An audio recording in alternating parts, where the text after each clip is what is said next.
నమస్తే, welcome to Disha TV. CM Revanth Reddy PCC పదవి ముగుస్తుండడంతో ఇక కొత్త పీసీసీ ఎవరైనా అంశంపై చర్చ నడుస్తుంది. మరోవైపు మంత్రిమండలి విస్తరణ, అలాగే కార్పొరేషన్ పదవుల గురించి ఢిల్లీ స్థాయిలో రాష్ట్రానికి చెందిన మంత్రులు అలాగే కీలక నేతలు కూడా లాబింగ్ చేస్తున్న పరిస్థితి. ఇదే నేపథ్యంలో జాజుల శ్రీనివాస్ గారు ఉన్నారు, జాతీయ బీసీ సంఘం అధ్యక్షులు. ప్రధానంగా ఏం చెప్పదలుచుకున్నారు బీసీల అంశంపై? ఇప్పుడు కాంగ్రెస్ పార్టీకి సంబంధించిన వ్యవహారం మాత్రం ఢిల్లీలో జరుగుతున్నాయి. ఇప్పుడు పార్టీ పదవుల్లో మొదటి నుంచి బీసీ సామాజిక వర్గానికి అనవాయితీగా పీసీసీ పీఠాన్ని కట్టబెట్టేటువంటి అవకాశం ఉండే. కానీ ఈ మధ్యన మీడియాలో వస్తున్నటువంటి కథనాలు చూస్తే ఢిల్లీలో గత 4-5 రోజులుగా కాంగ్రెస్ పార్టీ అధిష్టానం పార్టీ పదవులు కానీ, అదేవిధంగా మంత్రివర్గంలో కానీ, అదేవిధంగా నామినేటెడ్ పోస్టులో కానీ కసరత్తు చేస్తుందని చెప్పి మాకు తెలుస్తుంది. మేము అడుగుతున్నాం, ఈరోజు కాంగ్రెస్ పార్టీ అధికారంలోకి వచ్చిందంటే బీసీల ఓట్లతోటే కాంగ్రెస్ పార్టీ అధికారంలోకి వచ్చింది. బీసీలు ఓట్లు లేకుండా కాంగ్రెస్ పార్టీ అధికారంలోకి రాలేదు. కాబట్టి బీసీలను జెండాలు వేయించుకొని, బీసీలను ఓట్లు వేయించుకొని, పార్టీ పదవులు ఇవ్వకుండా, ప్రభుత్వ పదవులు ఇవ్వకుండా, నామినేటెడ్ పోస్టులు ఇవ్వకుండా, ఎమ్మెల్యే టికెట్లు ఇవ్వకుండా, ఎంపీ టికెట్లు ఇవ్వకుండా అన్యాయం చేయొద్దు నేను అడుగుతున్నా. ఇలా రాహుల్ గాంధీ గారు స్పష్టంగా వారు మొన్న పార్లమెంట్లో ప్రమాణ స్వీకారం చేసినప్పుడు వారు భారత రాజ్యాంగాన్ని చేతబట్టుకొని ప్రమాణ స్వీకారం చేశారు. భారత రాజ్యాంగం ఏం చెప్తుంది? భారత రాజ్యాంగంలో జనాభా దామాష ప్రకారం సామాజిక న్యాయం, ఆర్థిక న్యాయం, రాజకీయ న్యాయం జరగాలి. ప్రతి మనిషికి, భారతదేశంలో ఉన్న ప్రతి మనిషికి వాళ్ళ జనాభా దామాష ప్రకారం సమాన న్యాయం జరగాలి అని చెప్పి భారత రాజ్యాంగం చెప్తుంది. మరి ఇక్కడ సమాన న్యాయం చేస్తారా, లేదా 1-2 కులాలకే 2%, 3%, 5% ఉన్నోళ్ళకి పదవులు ఇచ్చి 90% ఉన్నోళ్ళని నిర్లక్ష్యం చేస్తారా అని చెప్పి మేము అడుగుతున్నాం. కాబట్టి ఇలా న్యాయబద్ధంగా, ధర్మబద్ధంగా జెండా మోసి మా భుజాలు కాయగాయంగా కాంగ్రెస్ పార్టీ జెండా మోసినటువంటి ఇలా బీసీలకు న్యాయపరంగా పీసీసీ పీఠం దక్కాలని చెప్పి డిమాండ్ చేస్తున్నాం. అదేవిధంగా మంత్రివర్గం ఉంది. 17 మంది మంత్రులకు ఇప్పుడున్నది ఎంతమంది? కేవలం 2 బీసీ మంత్రులు మాత్రమే ఉన్నారు. గతంలో కేసీఆర్ ప్రభుత్వంలో చూసుకున్న 4 మంత్రి పదవులు ఉండే. కానీ 4 అంతకుముందు ఉమ్మడి ఆంధ్రప్రదేశ్లో చూసుకుంటే దాదాపు 12 మంది బీసీ మంత్రులు ఉండే. 12 మంది నుంచి 4కి వచ్చారు, 4 నుంచి 2కి వచ్చారు. కాబట్టి ఈ మంత్రివర్గంలో సామాజిక న్యాయం పాటించాలి. సామాజిక న్యాయం పాటించాలంటే 17లో సగం మంత్రులుగా బీసీలకు అవకాశం ఇవ్వాలి. దాదాపు 8 మంత్రులుగా బీసీలకు అవకాశం ఇవ్వాలని చెప్పి గౌరవ రాహుల్ గాంధీ గారిని మేము విజ్ఞప్తి చేస్తున్నాం. అదేవిధంగా నామినేటెడ్ పోస్టులు గత అసెంబ్లీ ఎన్నికల సందర్భంగా మేము బీసీలు టికెట్లు అడిగినప్పుడు, ఇదే గాంధీ భవన్ పోయి టికెట్లు అడిగినప్పుడు, ఈ ఎన్నికలు ఖర్చుతో కూడుకున్నాయి, బీసీలు ఈ ధనాన్ని మోయలేనటువంటి ఆర్థిక భారాన్ని మీరు వేసుకోలేరు, కాబట్టి బీసీల దగ్గర డబ్బులు లేవు, మీకు టికెట్లు ఇవ్వం, నామినేటెడ్ పోస్టుల్లో మాత్రం ప్రాధాన్యత ఇస్తామని కాంగ్రెస్ పార్టీ అధిష్టానం, కాంగ్రెస్ పార్టీ రాష్ట్ర నాయకత్వం స్పష్టంగా చెప్పింది. బీసీలకు హామీ ఇచ్చింది. ఇవాళ నామినేటెడ్ పోస్టులు తెలంగాణ రాష్ట్రంలో 72 కార్పొరేషన్ పోస్టులు ఉన్నాయి రాష్ట్రంలో. ఇప్పుడు నామినేటెడ్ పోస్టులు భర్తీ చేస్తుంటారు. ఆ 72లో బీసీలకు 40 పైగా నామినేటెడ్ పోస్టులు ఇవ్వాలి. వాస్తవంగా చూసుకుంటే 90% ఇవ్వాలి. ఎమ్మెల్యేలు, ఎంపీలు, ప్రభుత్వ సలహాదారులందరూ ఒకే సామాజిక వర్గానికి సంబంధించిన వాళ్ళు. కనీసం నామినేటెడ్ పోస్టులు అన్నా కూడా బీసీలకు ఇవ్వాలి కదా. బీసీలకు ఇవ్వకపోతే బీసీలు కాంగ్రెస్ పార్టీని ఎట్లా విశ్వసిస్తారు? కాంగ్రెస్ పార్టీకి ఎట్లా పొలిటికల్ పోలరైజేషన్ అవుతారు? కాబట్టి ఇవాళ మేము డిమాండ్ చేసేది ఏంటంటే, జనాభాలో మేము సగం ఉన్నాం, మాకు సగం పదవులు దక్కాల్సిందే అని చెప్పి డిమాండ్ చేస్తున్నాం. ఈ పదవులు ఎవరు దయాదాక్షిణ్యం మీద కాదు, ఎవరు ఇచ్చేటువంటి బిచ్చ కాదు, మా హక్కు. కాంగ్రెస్ పార్టీకి బీసీలు జెండా మోసిరు కాబట్టి పార్టీ పదవుల్లో, ప్రభుత్వ పదవుల్లో మా జనాభా ప్రకారం ఇవ్వాలని మేము అడుగుతున్నాం. నామినేటెడ్ పదవులు అందుకోసమే ఇలా 40 నుంచి 50 రాష్ట్ర స్థాయి కార్పొరేషన్ చైర్మన్లు బీసీలకు ఇవ్వాలి. అదేవిధంగా యూనివర్సిటీ వైస్ ఛాన్సలర్ ఉన్నారు. యూనివర్సిటీ వైస్ ఛాన్సలర్లు బీసీ ప్రొఫెసర్లు మెరిట్ ఉన్నప్పటికీ, ఎలిజిబిలిటీ ఉన్నప్పటికీ కులమే అన్మెరిట్గా మారుతుంది. ఈ బీసీ అంటే పక్కకు పెడుతున్నారు. మిగతా కులం ఒక పార్టీ ఉన్నప్పుడు, అధికారంలో ఉన్నప్పుడు, ఉమ్మడి ఆంధ్రప్రదేశ్ ఉన్నప్పుడు కమ్మ సామాజిక వర్గానికి ఇచ్చారు. మొన్న టీఆర్ఎస్ ఉన్నప్పుడు వెలమ సామాజిక వర్గానికి ఇచ్చారు. ఇప్పుడు కాంగ్రెస్ రాగానే రెడ్డి సామాజిక వర్గం ఇచ్చారు.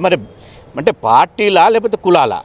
అంటే మెరిట్ ఉన్నప్పటికీ, సీనియారిటీ ఉన్నప్పటికీ, సిన్సియర్గా ఉన్నప్పటికీ బీసీ ప్రొఫెసర్లకు అవకాశం వస్తలేదు. కాబట్టి యూనివర్సిటీ వైస్ ఛాన్సలర్ పదవిలో కూడా 10 వైస్ ఛాన్సలర్ పదవులు ఖాళీగా ఉన్నాయి. ఆ 10లో 5 వైస్ ఛాన్సలర్ పోస్టులు బీసీలకు ఇవ్వాలి. పీసీసీ విషయానికి వస్తే ఈ మధ్యకాలంలో ఈ 2-3 రోజులు ఒక వార్త వస్తుంది, బీసీలకు లేకుంటే ఎస్సీ లేదా ఎస్టీ వ్యక్తికి పీసీసీ చీఫ్ వచ్చే అవకాశం నడుస్తుంది. ఒకవైపు సంపత్ పేరు, మరోవైపు మహబాద్ ఎంపీ పేరు వినిపిస్తుంది. మీరు ఒకవేళ బహుజన వర్గంగా వాళ్ళకైనా ఇస్తే సపోర్ట్ చేస్తారా?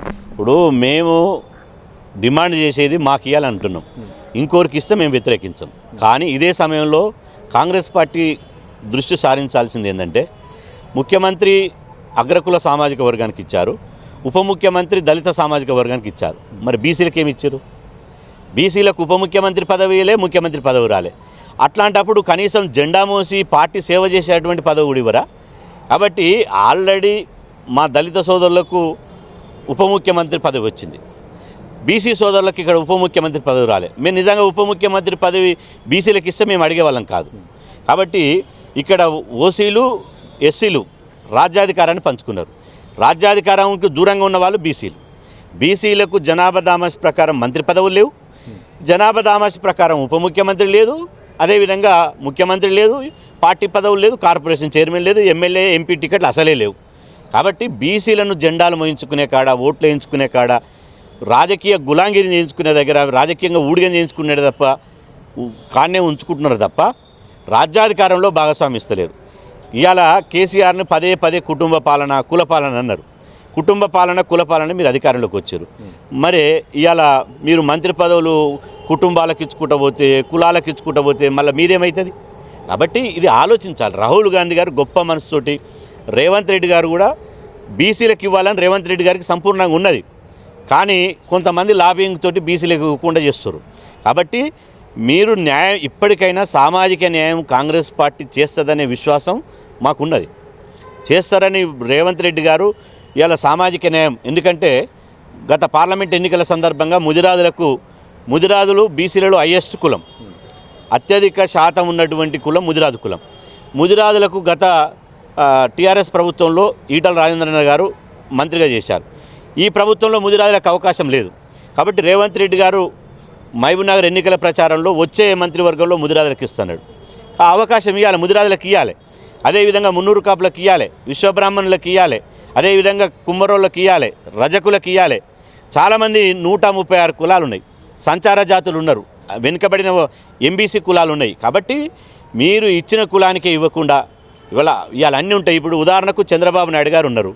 చంద్రబాబు నాయుడు గారు కమ్మ కులానికి సంబంధించిన వాళ్ళు 32 మందికి టికెట్లు ఇచ్చారు, 30 మంది గెలిచారు, 30 మంది ఎమ్మెల్యే ఉన్నారు. పరిటాల సునీత సీనియరు, బాలకృష్ణ బామ్మర్ది ఇప్పుడు 3వ ఎమ్మెల్యే.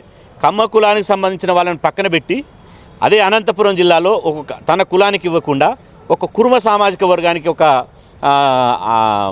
ఆమెకు మంత్రి సావిత్రి అనే ఆమెకు మంత్రి పదవి ఇచ్చాడు. అంటే సవితమ్మ అనే మంత్రి పదవి ఇచ్చారు. ఇవాళ 8 మంది బీసీలకు మంత్రి పదవులు ఇచ్చారు. రెడ్డిలకు, కమ్మలకు కాకుండా బీసీలకు ఇవ్వాలని. అంటే సోషల్ ఇంజనీరింగ్ అనేది జరగాలి. రాజకీయాల్లో సోషల్ ఇంజనీరింగ్ జరగకపోతే ఆ ప్రజలు మాకు ప్రాతినిధ్యం లేనటువంటి పార్టీలు, ప్రభుత్వాలు మాకు ఎందుకు? మంత్రివర్గంలో ప్రాతినిధ్యం లేదు, అదేవిధంగా ఎమ్మెల్యే ఎంపీల్లో ప్రాతినిధ్యం లేదు, నామినేటెడ్ పోస్టులో ప్రాతినిధ్యం లేదు, పీసీసీ పీఠంలో ప్రాతినిధ్యం లేదు. మా పార్టీ కాదు ఇది, మా పార్టీ అయితే మాకు పదవులు ఇస్తుందని అనుకుంటారు. కాబట్టి ప్రజాస్వామ్యము, రాజ్యాంగము మీద మీకు నమ్మకం ఉంటే ఖచ్చితంగా జనాభా దామాషి ప్రకారం ఎవరి వాట వాళ్ళకి ఇవ్వాలి. అది మంచి పరిణామం, మంచి పద్ధతి.